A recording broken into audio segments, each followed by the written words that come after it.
Hello, hello, hello. You are tuning into the episode of TheWunderkindShow. Today's second topic, the media keeps showing their hand. So, look, everybody knows who Acho is from Speak. It's one of the new big shows, I believe, on Fox. And, Shady McCoy's on there. Joy Taylor's on there. I forgot the other guy's name. But it's a panel of people, and they're discussing a lot of different things containing, for sports. Predominantly for football. And Lamar Jackson came up in this, and I had to laugh. Because Acho made a point on how the Ravens have given Lamar gone so far beyond measure. And he has so much talent that he's absolutely devoid of any excuses on lack thereof of his success with this team. So what I'm going to do is I'm going to play a little snippet, and then we're going to dumpster dive right into it, okay? So without further ado, let's get this party started. All right, here it goes. How good he is individually, a unanimous MVP. But now the talent around him is starting to be historically good, at least historically deep. At least, right? Seen 5 first-round picks at wide receiver. At least all 5 of those first-round picks catch passes. We might see that for the first time in NFL history. Think about the talent, at least by draft position, Lamar Jackson has helping him out. Odell Beckham, y'all remember him, obviously. He needs no introduction. Nelson Aguilar helped the Eagles win a Super Bowl back in 2017. Laquan Treadwell, size, speed, all of it. Rashad Bateman, the Ravens just drafted him to replace Hollywood Brown a couple years back. And this year, #1 first-round pick, Zay Flowers. 5 first-round picks for Lamar Jackson, plus an all-pro tight end, a second-round pick at running back in J.K. Dobbins. Lamar's out of excuses. In my mind, he's gotten everything that he has wanted. New OC, you got it. Todd Monken. Wide receiver, you got it. Odell Beckham, Nelson Aguilar, Zay Flowers. Tight end, all-pro, quarterback's best friend, you got it. Mark Andrews. Running game, that needs no questions. The Ravens have one of the best running games the last 5 years since Lamar entered the league. What else could he need? What else could he want? No more excuses, not in my eyes at least. 2-5. You know these Ravens very well. You know Lamar Jackson. Y'all shared conversations before. J.K. Dobbins, you studied his tape as a running back. I think Lamar's out of excuses. You're smiling at me, which means you disagree. I disagree. And I like how you set that whole thing, all the first rounders and all that. That don't matter. Either you can ball or you can't. And one thing I want to say about the excuses, there's no excuse.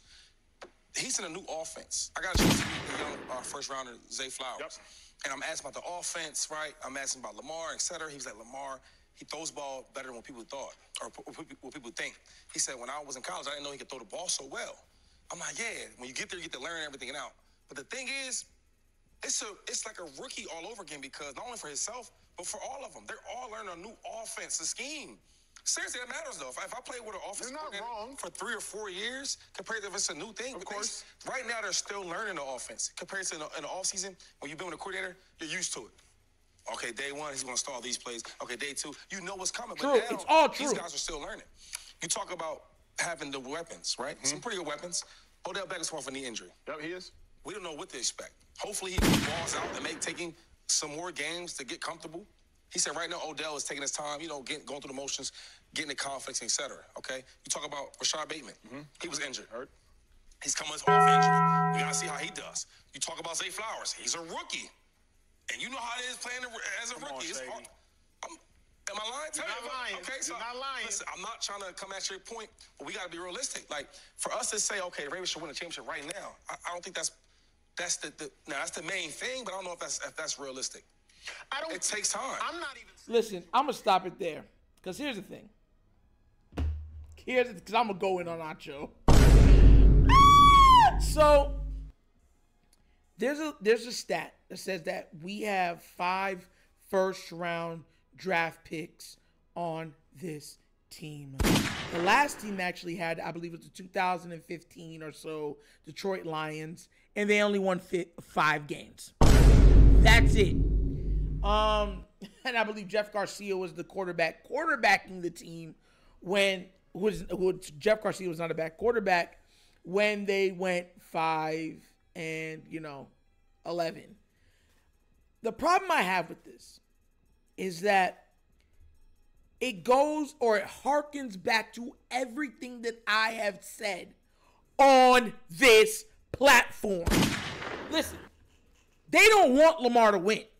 I keep trying to tell you that. The media does not want him to win. What they want is the ability to further denigrate his playing, his character, what he represents, his business. They don't like him. So what this is pretty much them coming out and saying, look, now you got top flight wide receivers. Oh, yeah, you had excuses before because everyone got saying you had excuses. But now we can come at you full force because you have all the help in the world. That's what they're thinking about. That's what's going through their minds. And it's sickening. It's deplorable. It's absolutely deplorable. You see, Lamar has been putting up and winning at a higher clip than everybody not named Patrick Mahomes. And he's been doing it with less than optimal weapons. The top two weapons on the outside are pretty much starting off this year injured. Now, this is exactly why I came out with the previous video about Zay having 1,000 yards.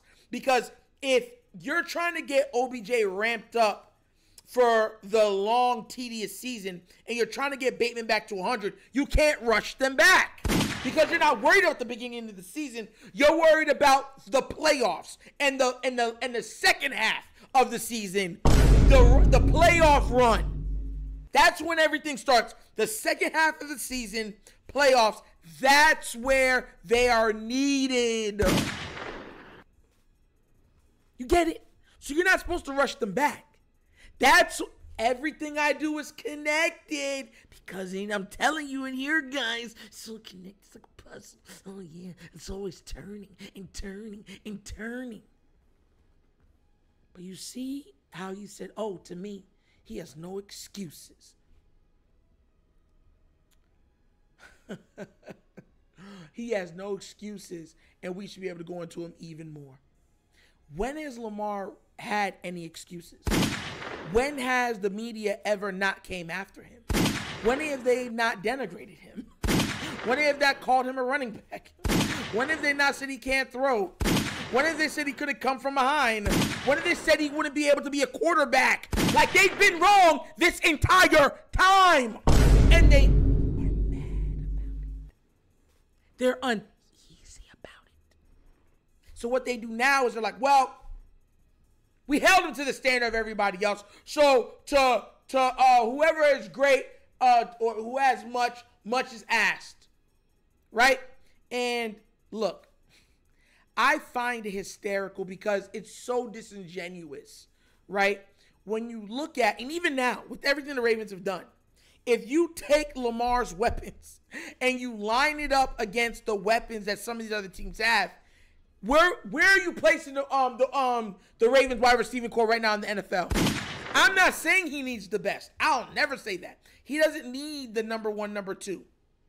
But when Patrick first came into the league, he had Tyreek and he had Kelsey.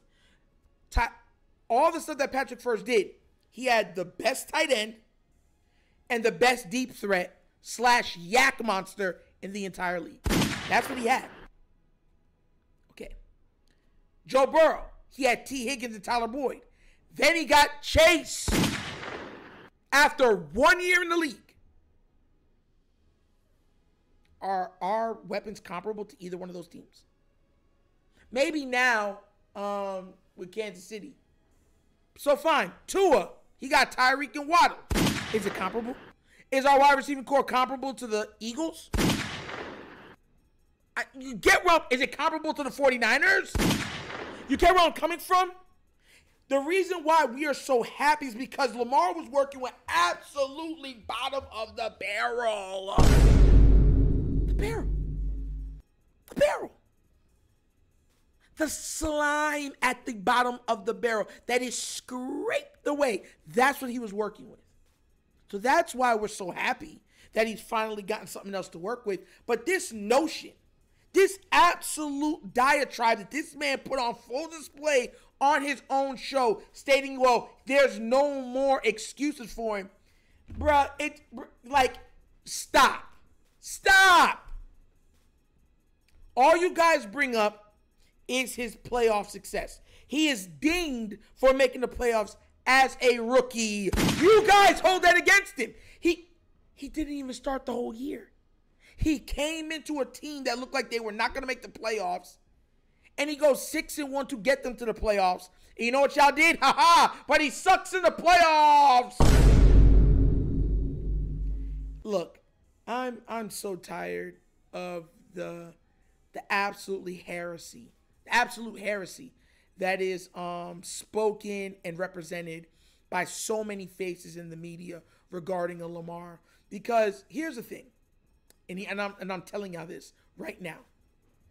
They're saying all this stuff, but at the same time, because they are the media, if he does win, let's say he wins this year, he won't get the adulation for it. They'll say it's Monken and John Harbaugh, and they'll say it's the organization how they built something for Lamar to be successful. I'm going to show you how this works. If he wins two, or let's say 2 straight, they will say, well, he's good. But I wouldn't put him up there with the top quarterbacks to ever play. That's what they'll say. I want y'all to clip that part for this. So when they do, you be like, dang, Nitro called all of it. Yes. And it's easy to call their moves because you can already see what they do. And let's say he wins anything more than that, and then it's so, you can't even argue it it becomes undeniable how truly great and how truly historical he has been. Then they'll just erase everything that they say and be like, the people that thought he wasn't a good football player are fools. But we always knew. We always agreed. We were with Lamar from the beginning. I remember him from Pompano. I used to fish down there. Florida. Salt life. That's what they will be on. That's why it's frustrating. But tell me what you think down in the comments section. Am I tripping, or is Acho and them full of, gaseous nature or gaseous gases that they spew every day? Because I'm at this point, I'm just up to here with it. But once again, it's another episode of The Wunderkind Show. Thank you all for watching. You know how we get down. We have fun and we laugh. But everything we talk about is rooted in what? Facts and truth. Please do remember, like, subscribe, hit that notification bell, and leave a comment. And I should have said this during the video. Acho, your take needs a straight beat. Out of here. But if you'd like to leave a comment, please do remember, just be respectful when you leave them. That's all I ask. And we'll have no problems. And if you'd like to donate to this channel to help it grow, bottom of the screen is a QR code to a CashApp. That's how we do the donations. And you can find that in the description of every video that we do. And the name of the CashApp is $The Show. Also available is the Patreon. You want behind-the-scenes access. You want to be able to talk to me personally. You want fantasy football. You want sweepstakes for merch. That's how you do it. So go there and grab that. It's a big deal. And especially when the regular season starts, it's going to be something that a lot of people join all at once. All right? But once again, this is The Wunderkind Show. The show is Nitro signing off. And as always, you guys know my slogan. Peace. And I am out of here.